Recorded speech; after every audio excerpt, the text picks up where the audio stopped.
امریکہ نے پاکستانی موقف کی تائید کر دی۔ امریکی نائب صدر جیری وینس کہتے ہیں بھارت نے حملہ کیا، پاکستان نے جواب دیا، پاک بھارت جنگ سے امریکہ کا کوئی سروکار نہیں۔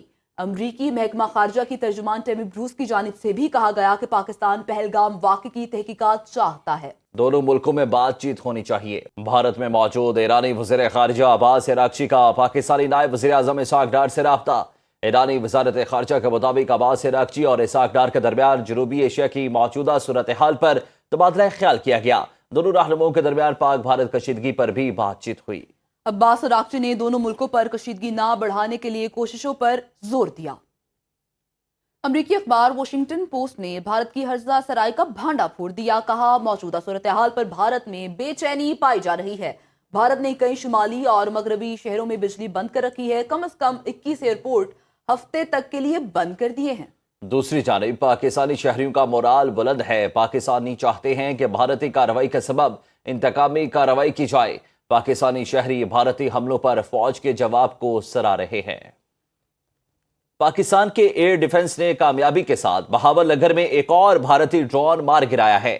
وفاقی وزیر اطلاعات عطا تارڑ کی ایکس پر پوسٹ لکھا، دشمن کی فضائی حدود میں دراندازی کی ایک اور کوشش ناکام بنا دی گئی۔ پاکستان ہر فضائی خطرے سے نمٹنے کے لیے ہر دم چوکس اور تیار ہے۔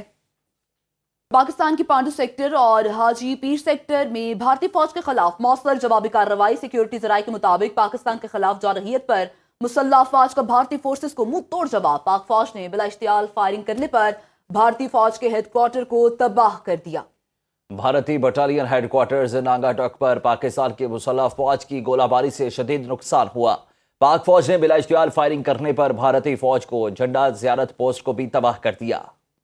حکومت پاکستان نے بھارتی میڈیا کی جانب سے پاکستان پر پٹھان کوٹ، جیسلمیر اور سری نگر پر حملے کرنے کے الزامات کو سختی سے مسترد کر دیا۔ ترجمان دفتر خارجہ کا کہنا ہے یہ دعوے بے بنیاد، سیاسی محرکات پر مبنی اور پاکستان کو بدنام کرنے کی مذموم مہم کا حصہ ہیں۔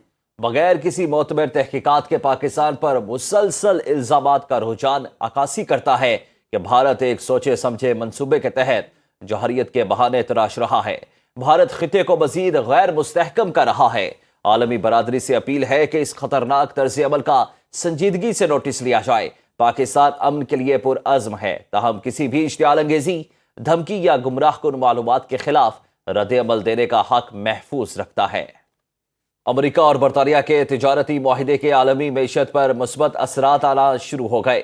کاروباری ہفتے کے آخری روز ایشیائی مارکیٹس میں کاروبار کا آغاز تیزی سے ہوا۔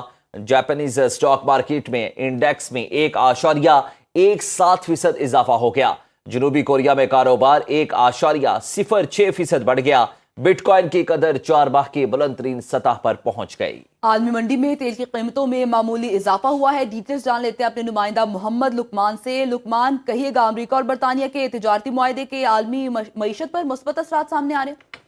جی بالکل، جو 2 اپریل سے معاملات شروع ہوئے تھے ٹیرف کے نفاذ کے بعد، اس میں کمی آنی شروع ہو گئی ہے۔ جو ایک آپس میں ٹریڈ وار چل رہی تھی مختلف ملکوں کے درمیان، ان میں بھی کمی کے اثرات شروع ہو گئے۔ اس کی بنیادی وجہ یہ کہ امریکہ اور برطانیہ کے درمیان پہلا تجارتی معاہدہ ہو چکا ہے۔ اس کے بعد کل چین اور امریکہ کے درمیان مذاکرات ہونے والے ہیں۔ اس کے مثبت اثرات جو ہے پوری ورلڈ اکانومی پر آ رہے ہیں، خاص طور پر اسٹاک مارکیٹ جتنی ہیں ان پر اثرات آئے ہیں۔ اور ایشیائی اسٹاک مارکیٹ جو آج صبح کھلی ہیں، ان میں سب میں کاروبار کا بڑا مثبت آغاز ہوا ہے۔ جاپانی اسٹاک مارکیٹ میں انڈیکس 1.17% بڑھا ہے۔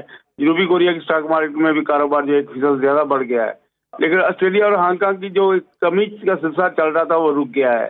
جاپانی ین کے مقابلے میں امریکی ڈالر کو اس سے فائدہ ہوا، جو ہی صورتحال بہتر ہوئی، اور سب سے زیادہ فائدہ جو بٹ کوائن کو ہوا ہے۔ 4 ماہ کی بلند ترین سطح پر پہنچ گیا، اور اس کو آج جو بٹ کوائن کی قیمت ہے $1,00,000 سے زیادہ بڑھ گئی ہے۔ بڑے عرصے بعد دوبارہ بٹ کوائن کی اتنی قدر ہوئی ہے۔ لیکن اس کے اثرات عالمی منڈی میں خام تیل کی قیمتوں پر بھی آنے شروع ہو گئے ہیں۔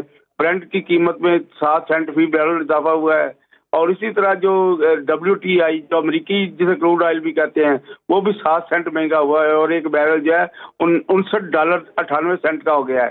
گویا کہ ابھی جو صورتحال ہے اس میں ایک ایسی تبدیلی نظر آ رہی ہے جو کہ جس کی لوگ خواہاں تھے، جس کی جو دنیا کے لوگ چاہتے تھے کہ جو آپس میں ٹیرف وار ہے وہ ختم ہو، تو اس کے جو امکانات نظر آنا شروع ہو گئے ہیں۔ جی ٹھیک ہے، بہت شکریہ محمد لقمان تفصیلاً اپڈیٹ کرنے کے لیے۔